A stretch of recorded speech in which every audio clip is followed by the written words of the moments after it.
रूपी समाना दण्डकमण्डलोदर कड्याङ्करक्षक त्रैगुण्यरहित त्रैलोक्यपालक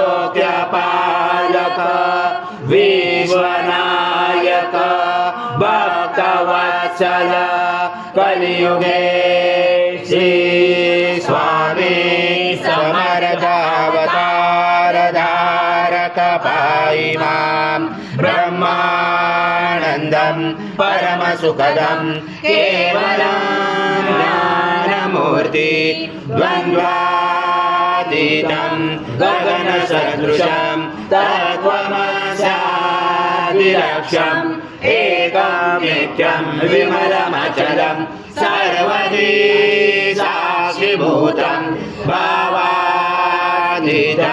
त्रिगुणरहितं सद्गुरुं तं नमामि। गुरुर्ब्रह्मा गुरुर्विष्णु गुरुर्देवो महेश्वरः गुरुर्साक्षात् परब्रह्म तस्मै श्री गुरवे नमः। स्वाहा कृतं भुक्षं वक्ष्यव्यम् आज्यं स्वर्णं महाराज्यं यज्ञे प्रतिष्ठितम् आज्यं पवित्रं परमं स्नानादते प्रगृह्यातम् श्री सद्गुरु स्वामी समर्थ महाराज देवताभ्यो नमः। गुरुता स्नानं समर्पयामि गुरुता स्नानान्तरेण शुद्धोदक स्नानं समर्पयामि सकल पूजाते सर्वोपचाराते गन्धपुष्पं समर्पयामि शेष उपचाराते प्रार्थना पूर्वक नमस्कारं करोमि। तदनन्तरम् अनुस्वारा परतरा तेन्दुलसितं तारेणोचितम् एतत्त्वमनुस्वरूपं दकार पूर्वरूपम् अकारो मध्यमरूपम् अनुस्वार शान्तरूपम् बिन्दुरुदरूपं नाद सञ्जानं सहिता सन्धि सहिता गणेश विद्या गणकरुचेन चोद्गायत्री छन्द गणपति देवता ॐ गणपते नमः। एकदन्ताय विद्महे वक्रतुण्डाय धीमहि तन्नो दन्ती प्रचोदयात्। ॐ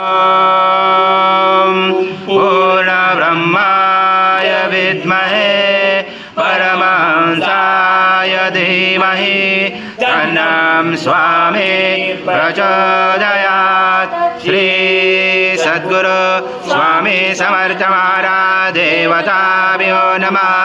मंत्र पुष्पांजलि समर्पयामि।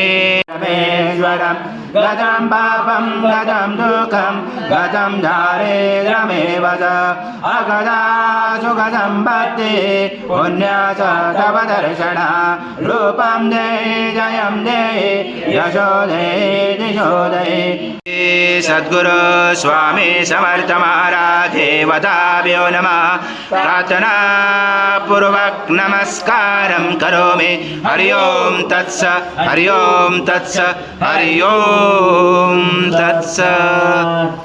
स्वामी समर्थ जय जय स्वामी समर्थ महाराज श्री स्वामी समर्थ जय जय स्वामी समर्थ श्री स्वामी समर्थ जय जय स्वामी समर्थ।